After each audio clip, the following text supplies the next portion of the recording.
నోరు వచ్చిందవునా? అయ్యా మలుగులు చచ్చిపోత భయం. మరి ఎవరు? మోగవానే గాని, చెవిటివానే గాని, దృష్టిగలవానే గాని, గుడ్డివానే గాని పుట్టించిన వాడెవడు? యెహోవానైనా నేనే కదా. చూడండి ఎంత చక్కగా మాట. వీడు మూకుడిగా పుట్టిండు. పుట్టినాక బాబా మన దిగ్గొచ్చినాం నేను పుట్టింది. ఎవడు పుట్టిందంతే. వీడు గుడ్డోడు పుట్టినాక బాబా ఎవడు పుట్టించు పుట్టినంతే. వీడు గుడ్డోడు పుట్టించాడు పుట్టిందా బా దేవుడే పుట్టించలే. వీడు వినపడదు కనపడదు. వినపడదు కనపడదు. చెవులు వినపడి సాపు, కళ్ళు కనపడి సాపు, నోరు నుండి తెలిసి సప సప సప సప కనపడు. వాడిని పుట్టింది ఎవరు? దేవుడే. కాబట్టి నీ నాలుక మాంద్యము కావడానికి కారణం ఎవరయ్యా అంటే యెహోవాయే. స్తోత్రం హల్లెలూయా. యెహోవాయే. ఆయన చిత్తం లేకపోతే ఏమీ జరగదు. అయ్యా నడుము నొప్పి, అయ్యా ఒళ్ళంత చేదనయ్యా. ప్రభు యొక్క చిత్తం రావాలి పోవాలి. బాధలు లేకపోతే మనిషి ఎలా ఉంటారు? ఇప్పుడు చెట్టుకో పుట్టకో బాధలు వస్తే చెప్పుకోండియా, చెప్పుకో. నువ్వైతే నా యేసు ప్రభు నన్ను ఈ నుండి సత్పరిచాడయ్యా, సాక్ష్యం చెప్తా. నేను కింద పడితే నడువు నొప్పి అయితే నాకు తగ్గిందయ్యా, చెట్టు పుట్టొచ్చి సాక్ష్యం చెబుతా చెప్పరా? నీవైతే నే సాక్ష్యం చెప్తా.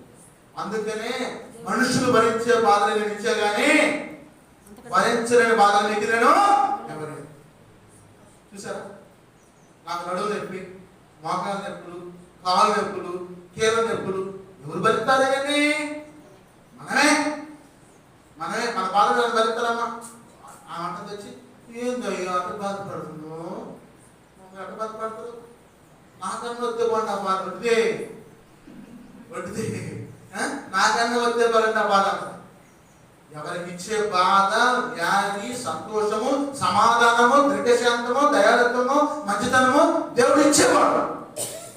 ఆత్మఫల ప్రేమ, సంతోషము, సమాధానము, దీర్ఘశాంతము, దయాళత్వము, మంచితనము, ఆశీర్వాదం ఎవరు ఇచ్చినాయని? ప్రభువే. మోషేకి నోటి మాంద్యం ఇచ్చాడు. నచ్చు మాట అన్నాక అంటాడు, నీవు ఏమి పలకవలసినది నీకు బోధించదని అతనితో చెప్పాను. స్తోత్రం హల్లెలూయా. ఇచ్చి మామాట నీ నోటికి నేను బోరగా ఉండి నువ్వేం చెప్పానో అది నేను వచ్చి చెబుతాను. నేనేమన్నా అయ్యా నేను అనుకుంటుందండి అయోగ్యున్నయ్యా, నువ్వే నా నోటికి బోరగా ఉండి మాట్లాడు ప్రభావం ప్రార్థన చేసావా చేయలేదా? అలాగే మోషేతో మాట్లాడుతున్నాడు దేవుడు. నువ్వేం పలకాల్సింది, ఏం చెప్పాల్సింది, ఏం మాట్లాడాల్సింది నేను నీతో పలికిస్తాను, వెళ్ళు. అప్పుడేమంటాడు తెలుసా? అందుకతడు అయ్యో ప్రభువా నీవు పంపదలంచిన వానినే పంపుమనగా ఆయన మోషే మీద కోపపడి దేవుడు కోపం వచ్చింది. దేవుడు మాట్లాడి కొమ్మరికాని పోయి చర్చి కట్టమని చెప్పాడు. నందిగా పోదామని కూర్చోతున్నారు. ఈ లోపల అక్కడ ఒక దాసు నిందుకులు చర్చి కట్టారు. ఎప్పుడు దేవుడు బొమ్మని చేసి మన కోపం ఉండకూడదు. ఈ ఊరైతే భర్త చెల్లి నాకు పోలేకపోయాడు. ఆడ డిబట్టీల శంకర్రావు గారు ఆల్రెడీ చర్చి కట్టిండు, ఒక శంకుస్థాపన చేసిండు. వాళ్ళని శాంతి పెట్టి కట్టిస్తుంది. స్తోత్రం హల్లెలూయా. మళ్ళా అంటాడు రైతుపేట ఉండు ఎంతవరకు ఆ ఇల్లు ఖాళీ చేయబట్ల అక్కడ ప్రార్థన కట్టలేదు. ఆయన అయితే పోపు అని చెప్తున్నాడు. కానీ దేవుని చిత్తం నెరవేర్చబడాలి. స్తోత్రం హల్లెలూయా. సంగలపాలెంలో అక్కడ వీళ్ళు జాడాలు ఉన్నారు, వాళ్ళని ప్రార్థన పెట్టు, ఆడ దేవతలని తరిమి కొట్టని చెప్పి అంటాడు.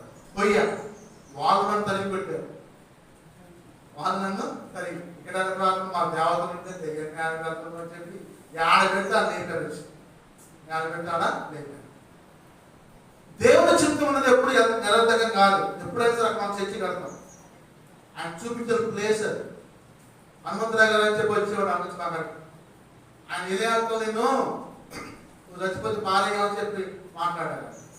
ఆయన 2 నెలలు వచ్చి 3 నెలలు వచ్చి మానేసాడు. కాబట్టి దేవుడు కోపపడ్డాడు. కోపడి లేవీయులకు నీ అన్నయ్య అయిన అహరోను లేడా?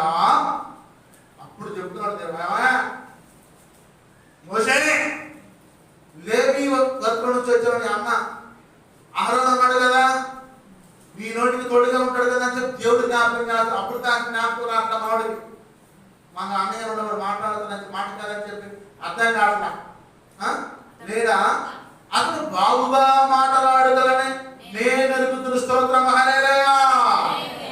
నీ అన్నయ్య ఎవరతను? అహరోను బాగుగా